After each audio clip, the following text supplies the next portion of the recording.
Hello there, Aries. Welcome to your weekly tarot reading. First five cards deal with your love life, and the second five cards deal more with your general energy. And based on the way this spread is laid out, it seems like it should be the other way around. But I'll go into the explanation in just a little bit regarding the energy that I'm feeling here. First of all, let's talk about your love life here. We have the Seven of Cups, and the Seven of Cups is usually internet-based types of dating, the fantasy, wondering what could be, and kind of imagining and fantasizing about what it would feel like to date a specific person, okay?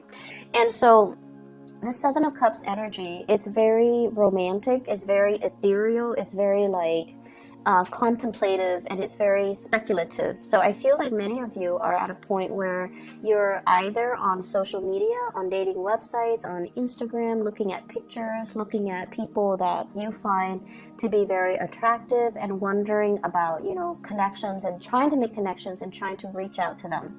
We have as well the Death card, and the Death card is a card about growing up. It's about kind of like a maturation or a change in your energetic vibration. So you're no longer at a point where you're fantasizing. I feel like you're reaching out, you're trying to make things a reality, and there is heavy communication between you and another person. Based on this spread, I feel like very strong Scorpio energy, and for some reason, Scorpio and Aries people are really magnetically drawn to each other. And I feel a lot of it has to do with your no BS approach to life, and the both of you are generally very, very truthful and honest about, your intentions and about what you want.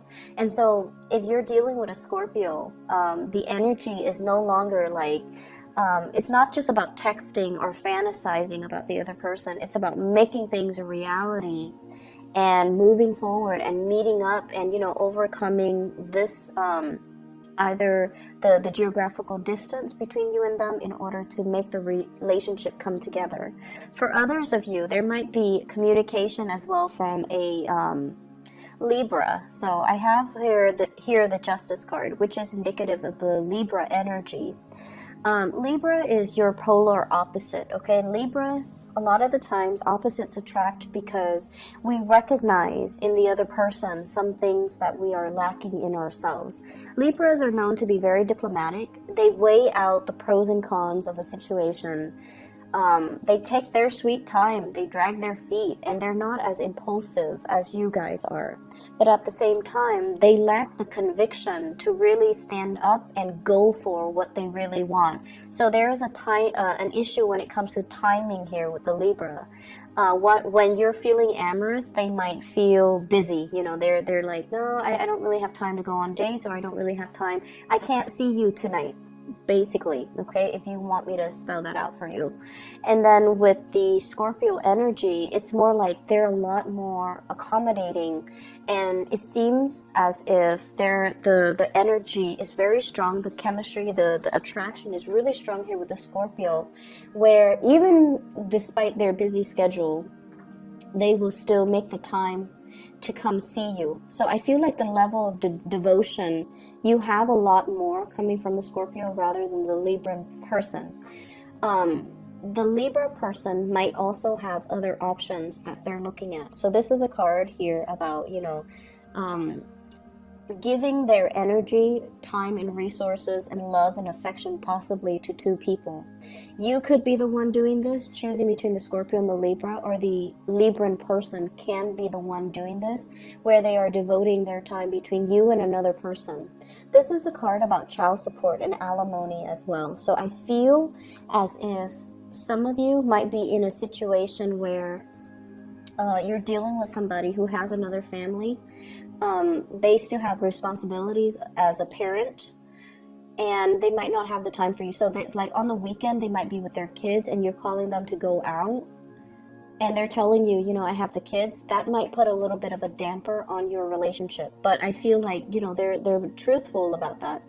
And then for others, I also feel like getting out of a relationship and still having like lingering attachments. So you might be separated and you're trying to date, and that's always, transitions are usually a little bit awkward, but you're you're gonna have to be very truthful and honest, and I feel like the person will get it, okay? And especially if you're dealing with Scorpio energy, they will get it. They understand that, you know, things happen, and they also understand as well that you might be handling things and you might be taking care of things and you might not be ready just yet for that commitment, or you are ready for the commitment, but they feel like you need to take care of these things first because these things are important. So they're looking at you as if, let's just, you know, date each other lightly and go from there. So I feel like many of you, lots of options, lots of dating, lots of communication, as well as multiple options that you're kind of choosing between. You have some really good options. The Six of Pentacles is usually a very good card. It means doing things the right way so that good karma comes back to you. So I feel like many of you are on the up and up. Many of you are open and honest with your relationship partners. So I don't see issues coming in here, okay? The second portion of your reading here, this deals heavily with other areas of your life, whatever is coming out, okay? So once again, the Lover's card and the Magician. This deals with trying to manifest the right people and the right things and the right jobs in your life. However, the energy is heavily laced with relationships as well. So I feel almost like the cards should have been switched, but what I do feel overall, and let me talk about your energy first, because then, you know, it'll be easier to explain. This is your energy here, Queen of Wands. You can be male watching this. It doesn't really matter because the cards in a general reading, they're not gender specific, okay? So this is you having worked your way up, okay? So I feel like many of you have worked really hard. You're seen as somebody that is able to get things done. You're seen as somebody who is kind of like, who's a self-starter, who takes initiative, who gets work done, who other people can rely on. You also synthesize knowledge really well. So it's not just about doing what you're told, taking orders. You're able to show a lot of good leadership capabilities. You're very intelligent, and you're almost like, I'm seeing somebody that are some Aries people that are watching this that are really, really young, but that are very successful in their field. And a lot of it has to do with the fact that you take initiative, you put your name out there, you help other people around you. And so your supervisors, your manager, people in your work environment know that you're very capable and you don't shy away from hard work. You don't mind getting your hands dirty. You get things done and you can juggle multiple responsibilities without breaking a sweat. So I feel like many of you are very young, but incredibly successful in your field, okay? And I'm seeing here with the Magician, this is a big card about going to school, learning, getting the degrees, getting the diploma.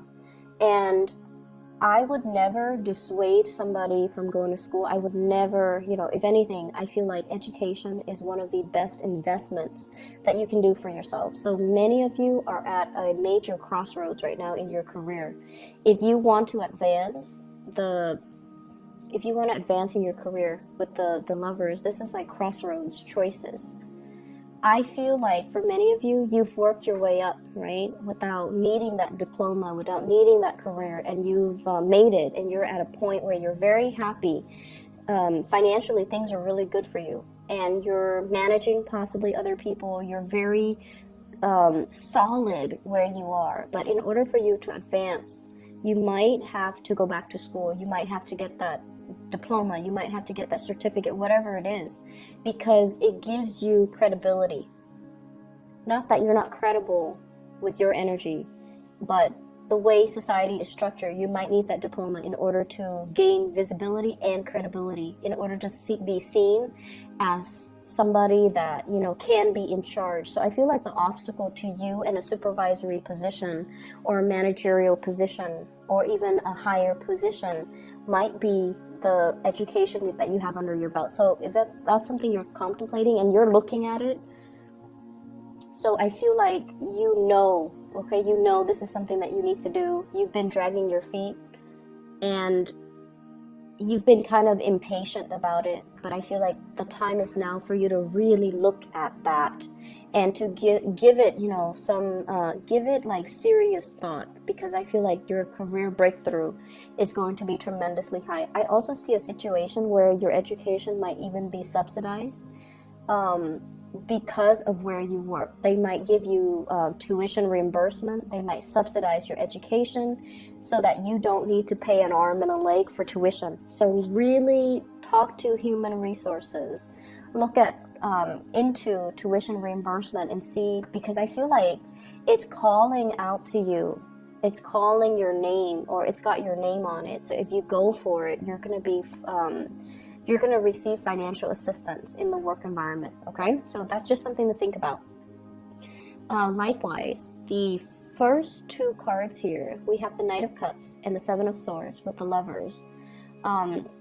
I feel like there's a sneaky behavior in your work environment, and there are people that, you know, they don't really deliver. They don't really work to their capacity.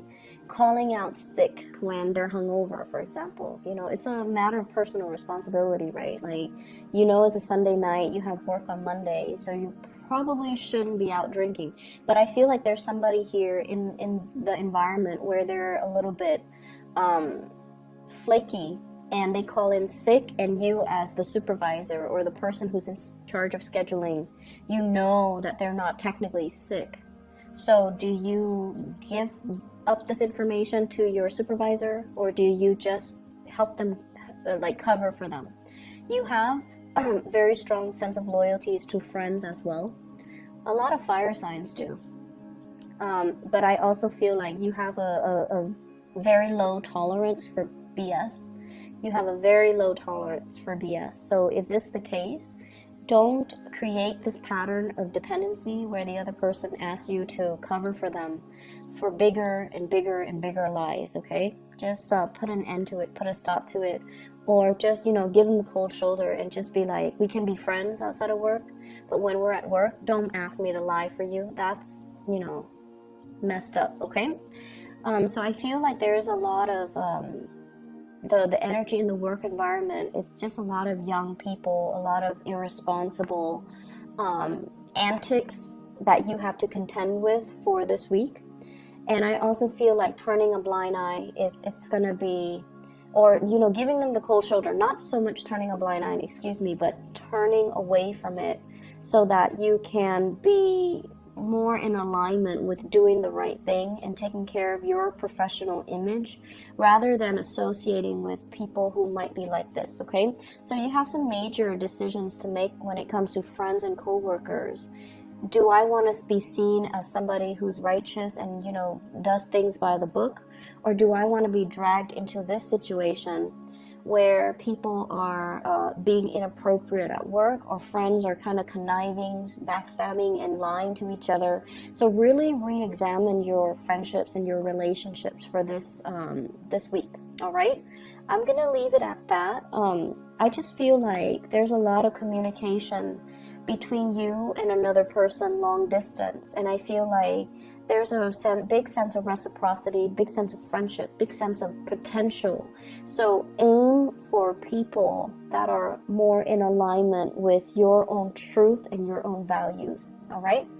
I hope the reading is helpful, Aries, and I'll talk to you guys soon. Take care. Bye-bye.